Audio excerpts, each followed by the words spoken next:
Recording. Okay. Hey, I am excited to have everybody on tonight. Welcome to College Logic, and with my special guest, Leah Zimmerman.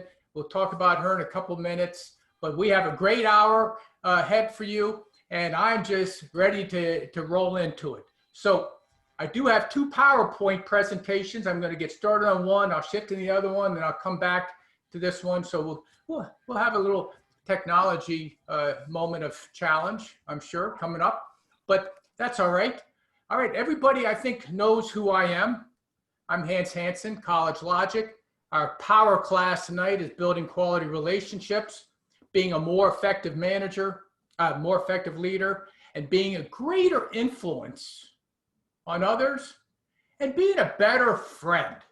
These are things that we can all we can all use and need a little boost on, I'm sure. Okay, so I'm an author, National College Advisor. I have my books. Most of you know this. I've spoken in front of over 50,000 people. I've saved people tens of thousands of dollars in the college process over the last several years. By the way, I have a College Clarity Facebook group. Please, if you have a Facebook account, go on Facebook tonight or tomorrow and look up College Clarity, and please join the group, because a lot of these discussions will be further had down the road. Now, I'm going to go like this.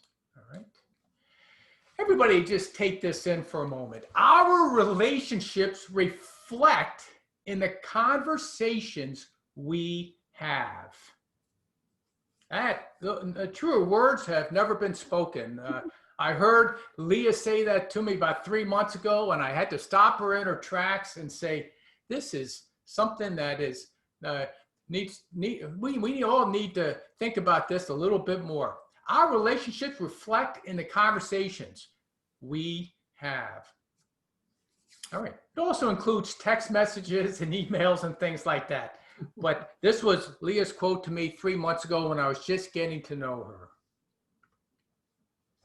And so, rarely in life do you meet somebody in which you say, I wish I met them 10 or 15 years ago. And Leah happens to be one of those people. Having a couple of 30-year-old children, I wish that I knew Leah 15 years ago when they were teenagers.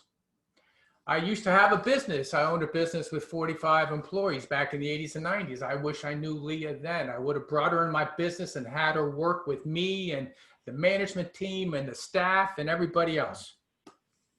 I've been working with Leah now for a while, and it's become abundantly clear to me that hey, guys and gals, please mute yourselves, turn off your video, and so we don't have any background distractions. Okay, and so it's time that it came to me that it was time to share Leah's subtle, soft brilliance with all of my friends. So therefore, I am very excited. We have 40 or 50 people on right now that I get to share Leah with. So I am really excited about that.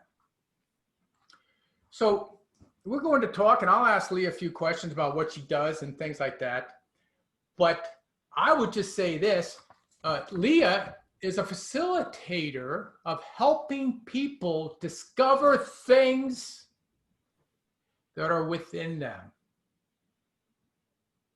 She helps to uncover the wisdom within yourself.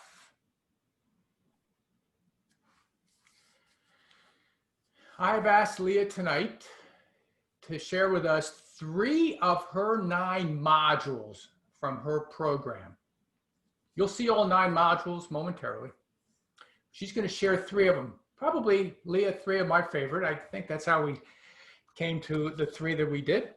Yeah. And I've asked her to share 5 of her favorite PowerPoints. A PowerPoint is a point that is so powerful, it doesn't need any further discussion. So Leah, why are we doing this together tonight? Well, I really appreciate it. So generous of you to want to share my teaching and what I have to offer with your audience. I think we're here because we all know that conflicts come up in our relationships, yet we don't really like them.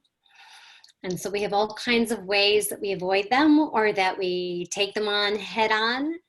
But there are ways of building relationships which are will build more quality in our lives. And I think that's what we all want. And I have to say personally, during this time of COVID, and how it is for anybody else, but the tension, the fear, a little bit more self-absorption, people in their own worlds have sparked more conflicts, deeper conflicts. And it makes me hurt to see that when I know that with different communication, people could avoid that and they could start to understand each other better. I tell you, the whole world needs to work on getting to understand each other better. Yeah. And so much of what happens is we go into automatic reactions. And I think that's one of the things that we were going to talk about. The funny thing is, Leah, you mentioned that automatic reactions, and I know that's part of tonight. But just when I send out a reminder notice today for everybody that we have the show tonight at 7 o'clock, instantly I get about 6 automatic replies. It happens instantly. So whether it's through technology like emails or text messages or verbal communications, conversations, the automatic reply seems to be so deeply ingrained in our system. All right. So anyway, this is great. Let's get rolling here. Let's have some fun. Here are your 9 program modules. Spend discussing each of them. And then we're going to get into 3 of them. And we're also going to get into your PowerPoints. So I'm introducing all 9 of them, but not going to say very much about all 9. I'm going to tell the audience that Hans is teaching me how not to be a teacher who just wants to share everything in a series like this, and to go deeply into a few things. So break the script. That's the automatic conversations that we have. It's not about you, which you referenced earlier. So for my couple of great friends out there, Buddy and Dan, remember, it's not about you all the time. Okay, let's throw that in. Thank you. Yeah, I think if there's one thing to remember as a parent of a teen, it's a good one. It's not about you. Say that again, please.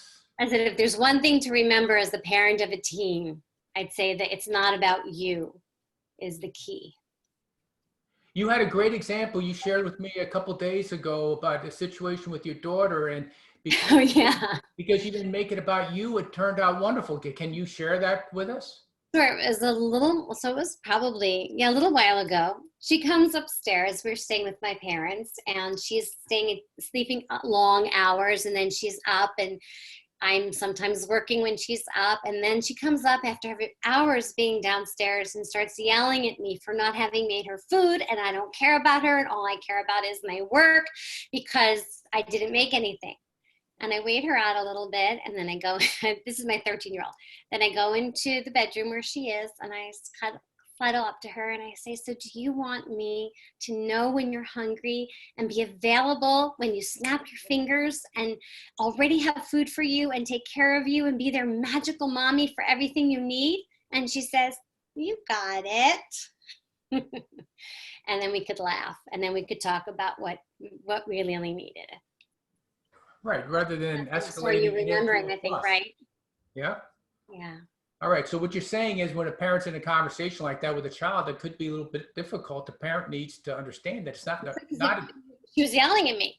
The first reaction one might have is like, "You men can't talk to me that way." Or I could have had an argument with her.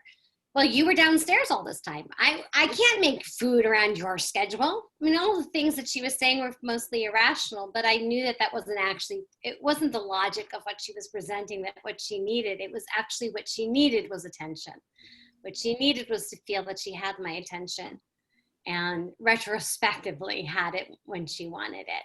And that's really what she needed. So I responded to the need, because it wasn't about me. When she starts yelling at me and it almost sounds like she's picking a fight, that wasn't really about me. That was really about that she was hungry, that she was tired, and she needed some attention. Yeah, I think that that's brilliant. Okay, move on. Okay. Be Leo. This is a lot about presence, and that the lion knows who he is and has nothing to prove. I love that module. Go ahead. Next one. Be the investigator, not the judge.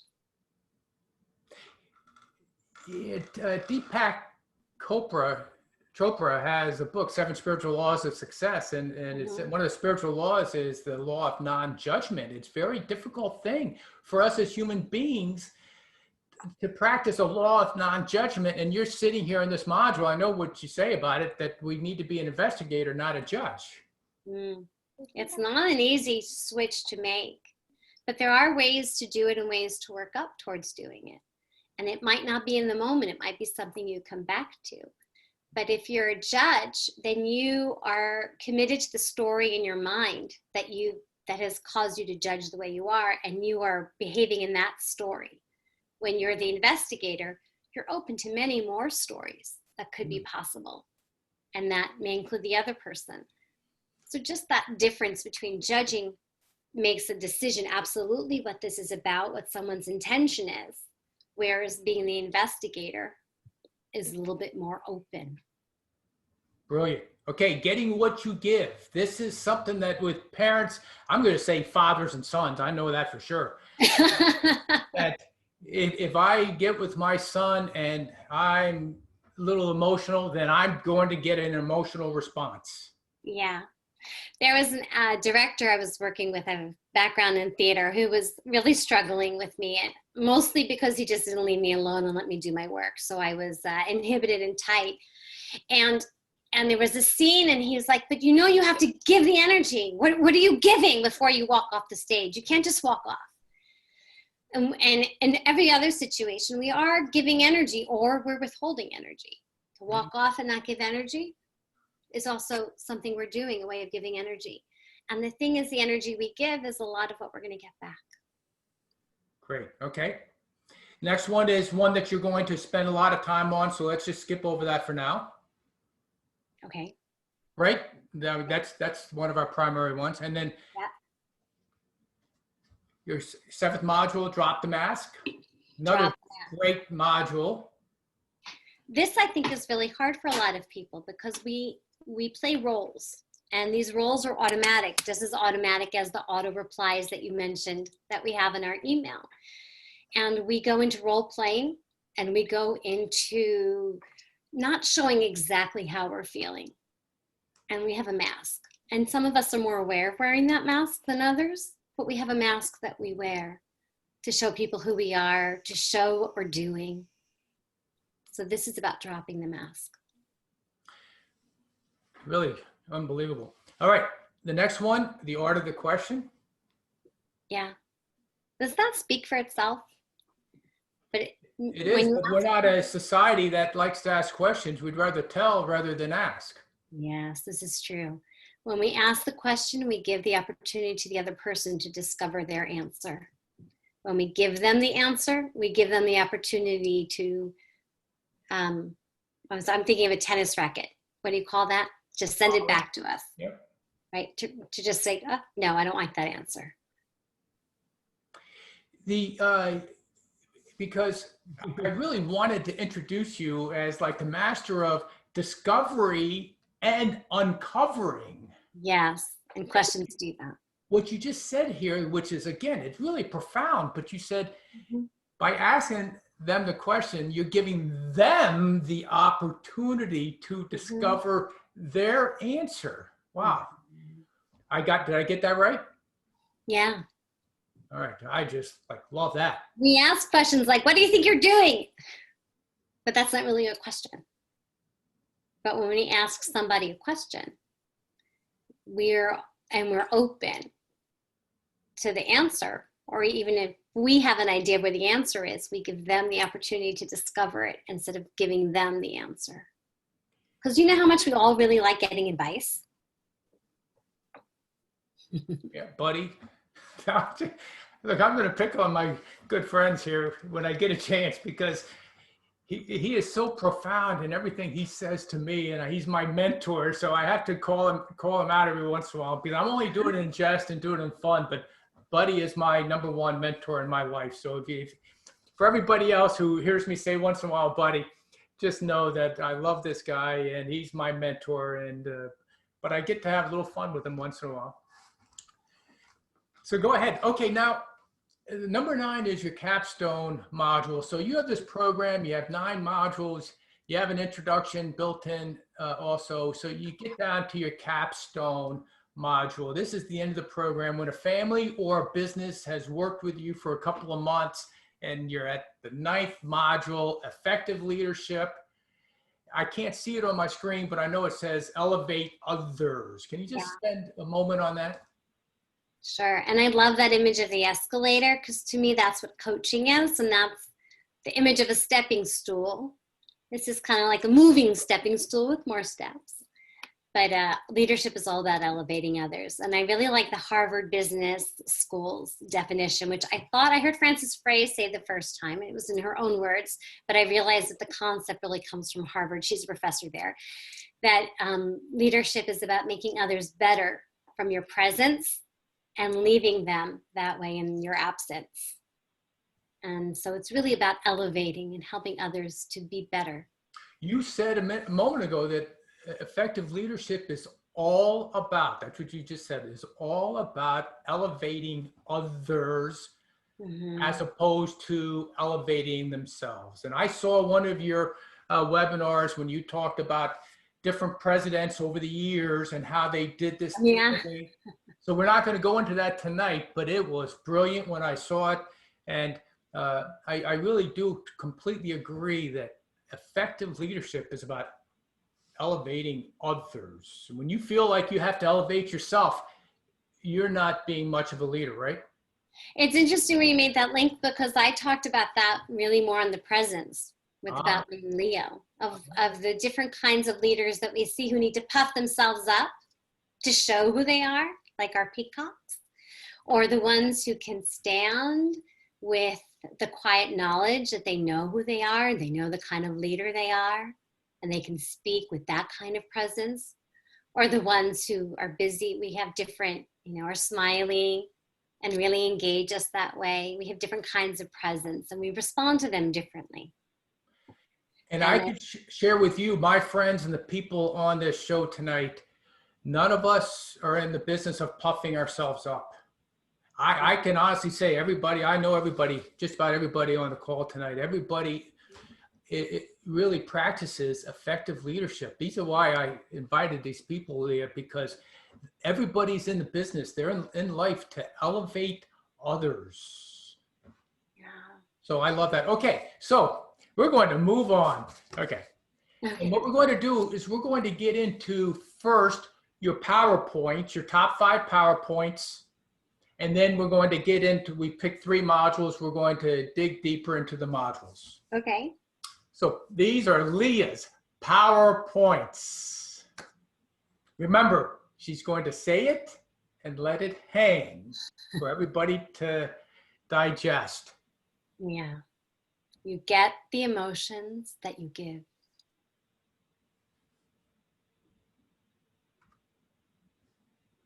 Set the intention to build the relationship instead of expressing the frustration. This is the one that I wish I knew about 20 years ago, believe me. With kids growing up, it's so easy as a parent to express frustration, even in married lives, even with wonderful spouses who love each other. It's become so easy to express frustration rather than having the intention to build a relationship. Okay. Well, in all conflicts, people go in with what they have to say and to show that they're right and to be vindicated. But if we went in with, let's make a connection, even with the knowing that we need to have to say our say, but we want to do it with connection, it would change everything. And when we do it, it changes everything. And that is brilliant, like in a business setting with owners and managers or staff. Everybody's trying to establish their own ground, and rather than, making the connection.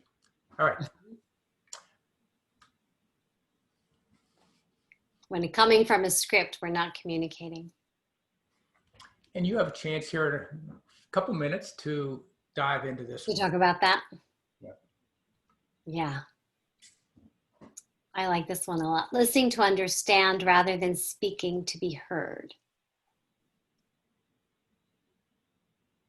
And I have to say, with my dear friend Buddy, who's on the call tonight, that I joke about once in a while, he always listens to understand. We've never spent a minute where he has spoken to me to be heard. It's an incredible thing when people like you and he and other people are mentors to people. This is such a critical thing. When in a state of fear or distress, we can't formulate words very well. I think that's especially important to remember right now. I just want to say that a lot of people are saying a lot of things that are really coming from fear and stress and are not what they would say in their best moments. And they're really different aspects of the brain. And when we are that emotional, we're not able to find the words always to be the most articulate. I would say that we hardly ever can find the words to be articulate and to have a good response. But I think you're also diving into this one in a few minutes. Yeah. All right. So that's Leah's 5 top PowerPoints. Now, at special request is a bonus. Be the guy, not the boss. Yeah. I said that once and you really liked it. Because everybody wants to be the boss. In society, they want to, when our job in life here, in our roles as coaches and mentors and advisors and everything that we all do in every business that we work in, just need to be the guide. Yeah, I think it's thinking about ourselves more as a Gandalf and as the guide who's helping other people to succeed, as opposed to being the boss who's telling them always what to do. Wow, I love that. Now, here we go. This was your favorite, yeah. Feedback is your problem, not mine. Yeah, that's a quote from my great-grandfather. Yes. So I was on one of the training sessions with Leah a couple months ago, and she was telling me a story about her great-grandfather back in 1920 or 30, in which a neighbor needed to borrow about $10,000 to start a business. And he said, "I'll lend you the money." And she said, "But why would you lend me the money? You know I don't have any money and I might not be able to pay you back." He said, Leah, say it again. Yeah, it was actually, he did lend it to her, and after she made her hats and she came back, and another lender, he gave her the hat band material, and the felt material guy wouldn't give her to her on credit. And she said, "He wouldn't give me on credit. Why were you willing to do that? What made you think, how did you know I'd pay you back?" And he just said, "Well, if you didn't pay me back, that would be your problem, not mine." And the story that I share is not a story that my great-grandfather told. It's a story that my father uncovered as a physician from a patient who was giving a full history, and he discovered that the patient knew his grandfather. And so she told him his story herself. The reason this is my favorite is because it's counterintuitive. Mm-hmm. But it's true. I love it when something that is counterintuitive is true. Mm-hmm. That's why I love this one. All right. We're going to dive in to 3 of Leah's 9 modules. So Everybody get out your pad and pencil and buckle up and take a sip of your favorite beverage, and let's get ready for some more Okay. really soft, subtle brilliance. So the number one module is break the script, Yeah. and I love this one. And Well, you're the one who helped me realize that it's really kind of the foundational piece. And the example I often give, and maybe not here, if you may not all know it, but a very classic American conversation is who's on first, Abbott and Costello. I forget which one is which. Costello, I think, is the one who wants to know who are the players on the baseball team. And so Abbott, says, who was on first? And he's naming the players. And Costello goes, well, that's what I'm asking you. And it goes around and around. And I've had the fun of getting to do that once with people. And the story goes, and the conversation goes around and around. They're never actually talking to each other. They each have their idea of what they're asking. They each have their idea of where they're going. And they never actually get into the same conversation. And we have so many automatic ways that we answer things. So the story that I often tell when I'm talking about this one is I'd come home from school, get off the bus, and do you know that feeling at the end of the day where you just don't even remember what happened anymore? All you can think about is the car ride home or the bus ride home, and I walk in the door and I hear from the kitchen, don't leave your backpack there. Make sure to take your things upstairs. And guess what I always did? Leave my backpack right there. And what happened next? I told you to take it upstairs. Why is it still here? And maybe I grudgingly came over, and it played out the same way day after day.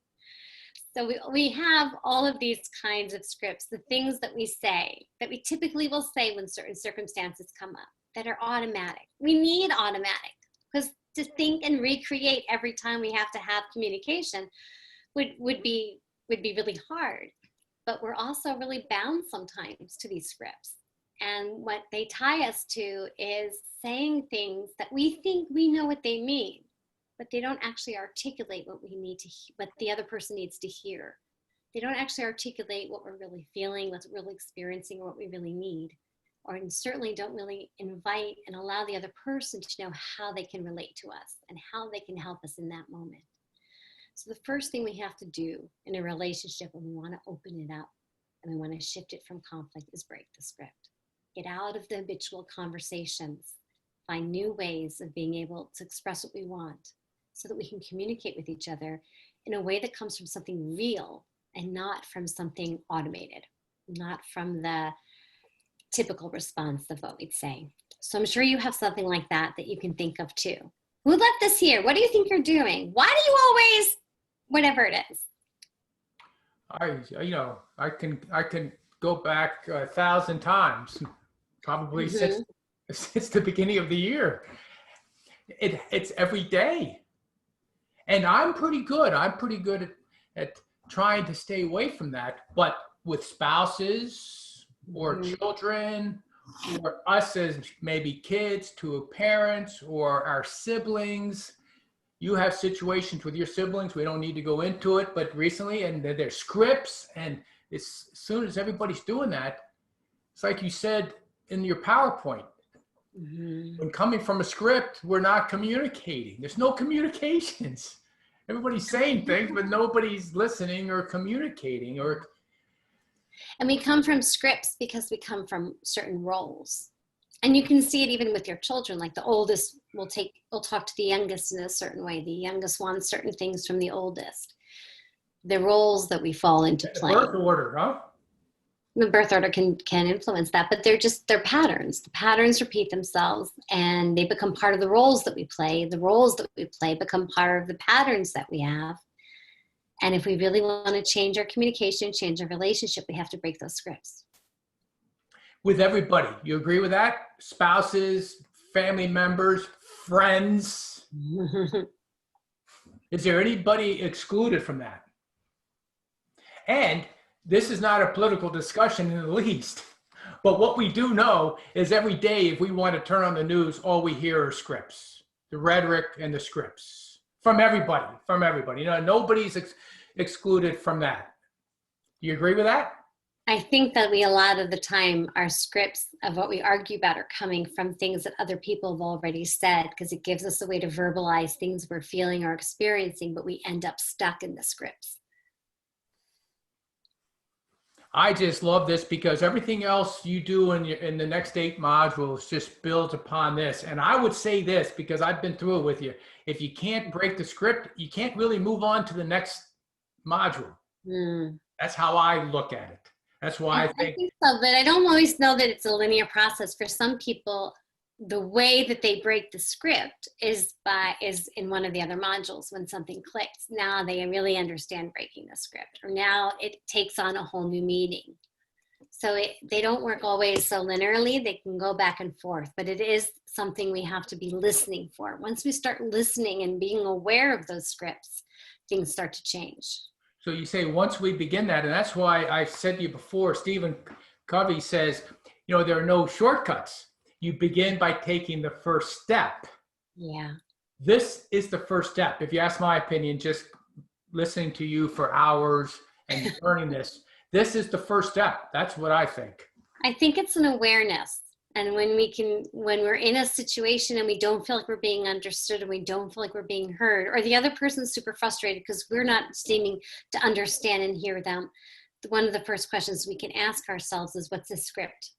Okay, so you're going to ask the audience right now to do a little exercise. I said to everybody earlier, get out your pencil and pad of paper, because here we go. We have an exercise. So, Leah? Yes. Would you like to give an exercise? Yeah. Over the last couple of days, identify a moment and write it down where you found yourself the subject of someone's script, or you imposed your script into someone else, and jot down how it felt. So this is any moment in the last few days where you can remember that the conversation was coming from a script. It doesn't have to be a conflict. Sometimes it can just be, are you driving? I'm driving. And it's the same script you always have about who's going to drive.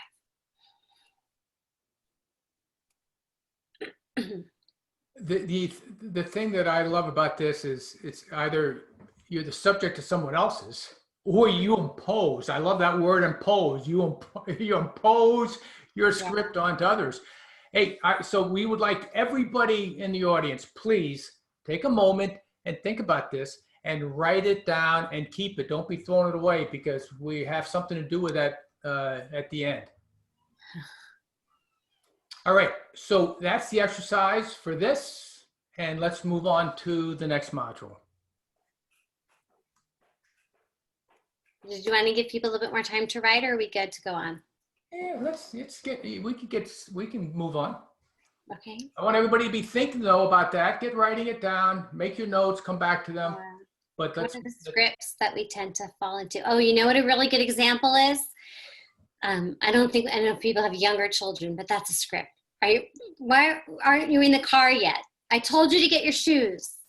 All the things we do to get people out of the house. That's another place where the script really stands out to us often, where we get put into repeated patterns. Does that include when a parent of an athlete is quick to pull together the bag of their child themselves rather than let the kids do it themselves, and they just want to get the bag pulled together and put it on the dad's shoulder, whatever, and run it out to the car? Oh yeah, now you're talking not about the words, but the choreography.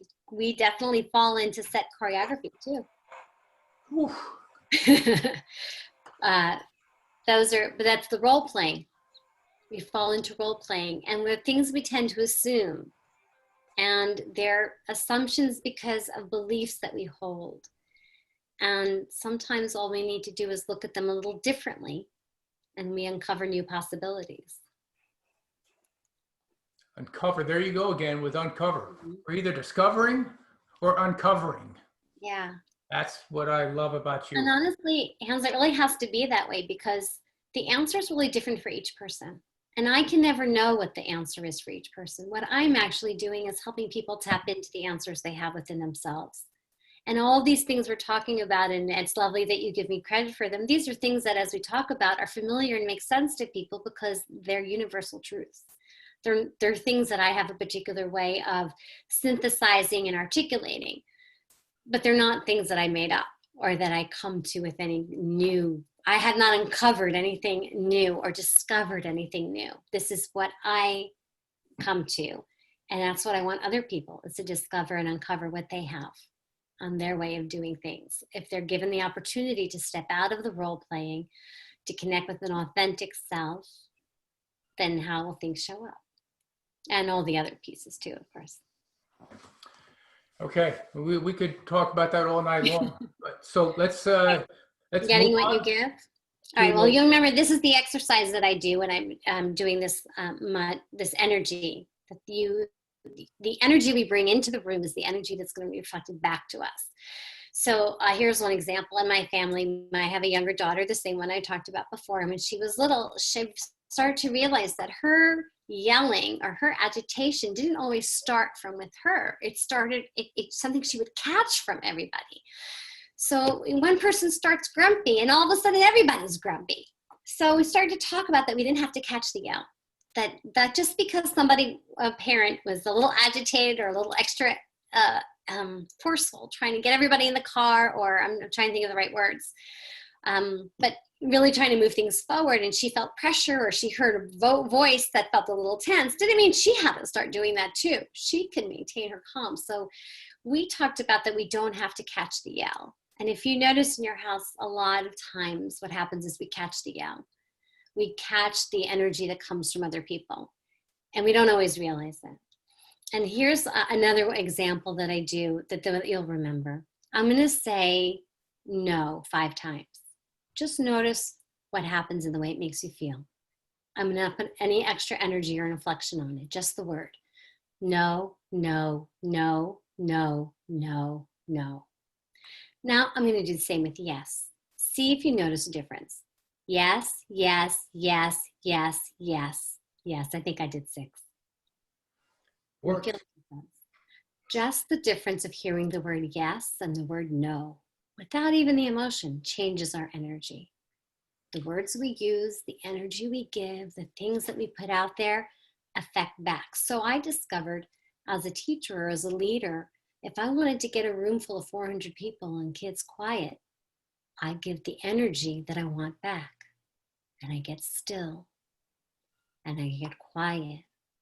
And I start with a shh. And I have everybody join in with me. And then the room gets quiet. And I hold the stillness because that's the energy that I want in the room. But if I want everyone kind of excited and having fun, I could give this energy, and that's also exactly what I get back. Just like Jerry Springer, right? That is what actors know how to do. We know how to create the energy to get back the energy that we want. But that's what we all can learn. And that's what we all do. We just don't realize always that we're doing it, or that we don't have to catch and reflect back the energy that's being given to us. So if a parent is angry and agitated and having a rough day, as a teen, it doesn't have to be about you. It can be, oh, it looks like they're being aggravated. They're feeling aggravated. They're feeling agitated. I don't have to catch that energy. And certainly the other way around. Teen says, oh, I don't want to talk, and he's grumpy and goes in their room and closes the door. That doesn't mean that we have to start sulking around because we don't have to catch the grumpiness. But if you pay attention, you'll see that a lot of times we're giving the energy and we're catching it. And the energy is moving from one of us to the other, the emotional energy. Leah, I see that every day in the Zoom calls I have with parents and their children in the work that I do. Mm-hmm. Sometimes I see it where the child is by themselves and they're like this, and then all of a sudden the door opens behind them and the energy gets sucked right out. Mm. And sometimes I have to excuse people and ask them to leave the room and this and that so we can get revved up again. Yeah, learning to recognize the energy of the room. And a lot of coaching is really recognizing the energy. I talked to somebody today and I could hear in her voice her life completely changed since the last time that I talked to her. Because there was a draggy downness, tension, tired the last time, and some things had turned around and there was a more positive lift, a lightness in her voice. The energy cues are all there. And sometimes we're aware of them and sometimes we're not. And even if I feel like I have an awareness, I'm always becoming more aware. So I never think there's an end to that learning curve. And the energy is really more of what people pick up on than our words. Okay, so share with everybody the exercise, Okay. this module. So think of a time in the last few days when the emotion of the discussion escalated quickly to one person because of one person's position. We tend to, someone comes in with this energy, we match it, we go up easily. Where the energy ricocheted to no successful conclusion, leaving no one happy. Now, this is when I always have to stop you for a second, because where the energy ricocheted, I love that word because I can visualize that happening. So can you just explain that for a second? Yeah, it's the energy bouncing around. We put the energy out there. You know, if you've ever been a teacher, then you've seen it. The kids come in the classroom jumping out of the walls on certain days. Let's say it's Halloween or something like that. And as a teacher, it's really hard not to just catch that energy and start wanting to escalate back and overcome that sound and come on everybody, and you see them all bouncing off each other, the energy. They're all so excited. Excitement's back and forth and back and forth. It's almost like imagine the basketball, and there's just a lot of passing going. Yeah, I got it. Yeah. Every time we talk, every time we say something, we're passing that energy in the gestures and in the body, and so it's bouncing around the room and it's bouncing about and around us. But in conflict, it's doing it in a negative way. And when we feel bad, we externalize that out to someone. Well, now that we've made them feel bad, they're going to externalize it out to us. And now, wow, that's double. We're going to really externalize it back out. And so the energy goes back and forth and back and forth in ways that feel like a ricochet, unless like a tennis game. So the exercise for everybody. And economic security. It is so. Okay, that was a little bit of energy throwing around by somebody. All right. So anyway, so this is the exercise where the energy ricocheted to no successful conclusion, leaving no one happy. So please, everybody, take a moment. Think about a time in the last few days when this happened. The emotion of a discussion escalated and ended up where nobody was happy. Please take a moment, write that down, and we're going to move into the third module that we're going to discuss. Hence, I'd also suggest that sometimes people don't like that energy, and so they pull back from expressing it. So there's times where it's internalized, and it's in, and it comes out in other subtle ways. So somebody might not recognize that as something that happens in their home, but they might recognize something else that happens in a kind of. Well, you volunteered to help me with something. You just found the thing that you can help me with when I internalize energy. Yeah. People close to me always say, well, you internalize the energy and you think you might be just keeping it to yourself, but we sense it. Or not. This is true. This is the time. Even when we think that we're keeping ourselves from expressing it because we don't want that bomb to go out there, it's in us, and the people feel it. And we have to own that too, and be willing to recognize it in others and help them. I own that in myself. And that will be our next exercise together between you and I, because that is something that I need help on. That's for sure. My beloved wife reminds me of that throughout the course of a year, more than a few times. All right. And she's right when she does it. And I know that, but doesn't mean I can change it at the time. So I need help on that. All right. Now, this next one is actually your module number 6. It's the third one we're doing tonight. This is a big one. Hey, give us 5 minutes of the best that you can do talking about the gap and emotional intelligence. 5 minutes, Leah. Give us your best. Okay. Well, I'll talk about the gap. The gap is what I call the space that you can put between the stimulus and the response. Most of the time, somebody says something, we respond. Somebody does something, we respond. But what's actually possible to do is grow the space between it so that we become aware of our feelings, our emotions, and what our reaction is.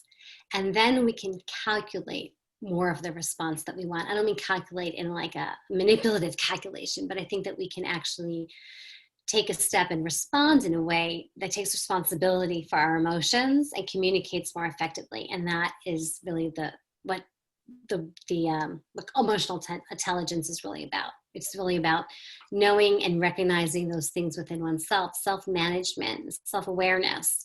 Because with self-awareness and self-management, this is Daniel Goleman's work, that then you can help with managing others.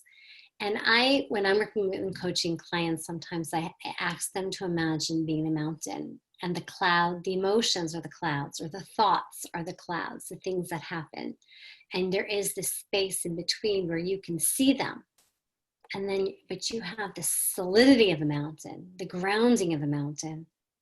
And from there, you think how you want to respond, so that you don't just go reactivity. It's our reactivity that's automatic that gets us in the most trouble. When we can take stock of ourselves, sometimes I need to pull myself away and I know I'm angry, and settle down and then think what's going to be a productive, useful way to communicate, as opposed to what will feel good right now, or what does that person need to hear from me? They really need to know, which is different, which doesn't help us move in a direction. And that's really, really, I think, what separates a leader from just a boss, and what makes somebody able to be a leader no matter what position or title. You can lead anybody by being the one who's more patient, who's less reactive, who can stay in the conversation and be there with them, and as they go through things, and be there with them as you go through things together. That is just the essence of brilliance. That we could have an entire hour on this particular topic. I know that every single one of us will benefit the moment we leave this show tonight, and every exchange that we have, if we can learn this. One of the images that I use when I talk about this that I really like is the sailboat. And I show navigating your emotions. The water and the storm. The water and the storm, they are the conditions around you. That's the weather. Whether the emotions that are coming and going, yours, other people's, the situation, the conditions. What you have control over are the sails and the rudder. You can go with the wind, you can go against the wind, and you can direct the way the ship is going, or the sailboat. If you really try to go too much against things, you're going to capsize. There's a way you have to work with it in order to be able to maneuver with those emotions and to be able to guide them, and know that what you can control is the rudder and the sail, and you can't control the emotions and the conditions and all the other things that are around you. You can't change the weather. And too often we're trying to change the weather, or we get caught up in thinking we are part of that weather, instead of realizing that what we are doing is navigating the sailboat in the weather. Can you relate that? Because that's an awesome analogy. Can you relate that to COVID-19 for 30 seconds? Well, there's just so many ways. Yeah. If you want Well, what comes to mind for you? But the idea that we can't change it. We can't change it. So we have trouble, different people have trouble accepting different things. Some people have trouble accepting the fact that there are certain facts. Some people have trouble accepting that the government is telling them they can't go run their businesses. Some people have trouble accepting that other people disagree with them. You can't control those things, what other people think. You can't control the circumstances that frustrate you because somebody who thinks differently than you feels in the way of your own goal. What can you control? How can you make sure that you're showing up in a way that's aligned with your own integrity and sets an example as a leader for the others who would follow? How you show up in line with your integrity. Again, that is like a really profound statement, Leah. I wish we could just spend an hour just talking about showing up in line with your integrity. Alignment is key. I don't have that as a distinct module, but alignment is key. It's when we're out of alignment that we're most... Our guests tonight, Leah, are people of the highest level of integrity. To keep ourselves in line with it all the time, right? It's not that easy. It's not always easy, but the more we know what we stand for and who we are, the easier it becomes. Oh The man. more we know when something is about somebody else and when something is the weather, the easier it becomes. Okay. But it's vulnerable. It's hard. It's not easy. Okay. So another last exercise, and then we're going to come to our conclusion in a couple of minutes. Go ahead, Leah.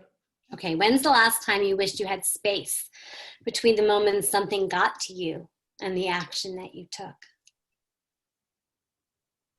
And sometimes things get us and we feel so justified because it got to us. It wasn't our fault. Yet we have to, and I really think things are not our fault. I think there's a lot of things we can say why it did happen. I don't put blame or responsibility, fault in that responsibility. We always could take responsibility for our actions and for what we do about them. Okay. That's just brilliant. Okay, what I'm going to do is I'm going to come back to my PowerPoint. We're going to wrap up in 5 or 10 minutes with a brief discussion here. Now, I have what I would call a shameless plug, but it's not really shameless. When you see what I'm going to plug right now, I'm going to take 1 minute. I am in the middle of running a fundraiser for veterans. We're running a fundraiser. Mr. Hand. What's that? There you go, Vince. Hey, our director of Homes for the Brave is on with us tonight, Vince Santilli. And we're running a fundraiser that Vince is right in the middle of. Our band did a concert a couple weeks ago to honor the veterans and to do this fundraiser. All I want to ask everybody in the audience, please, if there's a veteran that you would like to pay tribute to, and you would like to honor them with a donation to this fabulous organization, Homes for the Brave. Vince, you're on for 10 seconds. Just say something real quick about Homes for the Brave. Well, Hans, it's great to be here, and we are just privileged to serve the men and women who have served our country. And we have 3 facilities right here in Bridgeport, Connecticut, including the first and only home in the state of Connecticut exclusively for female veterans and our young children. We have a young lady with a 5-year-old little boy there right now. And we just are delighted and encouraged by your support, Hans, and just proud and pleased to be able to serve them. Well, Vince, I'll tell you, we owe it to you, though. It's not about me. I can assure you of that. It is about you and your staff and the work you do. I've been there. There are 75 homeless veterans, men and women, being served every night by this gentleman and his organization. Please, if you have a little heart, a little space in your heart right now to help the veterans, please just send me an email after the show tonight. I will send you this link and you can go on and make a donation and pay tribute to a beloved veteran of yours. Okay, so thank you, Vince. That's a nice little surprise. I wasn't aware that Vince was going to be available tonight. So, okay, let's move on. All right, everybody. Oh, we're going to talk about the next step, booking a call. But before we do that, I want to mention, Leah, and I want to get your comment on it.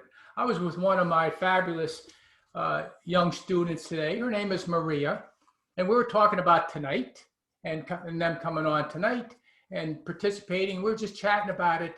And she said, Hans, this sounds like 2020 hindsight, turning 2020 hindsight into 2020 vision.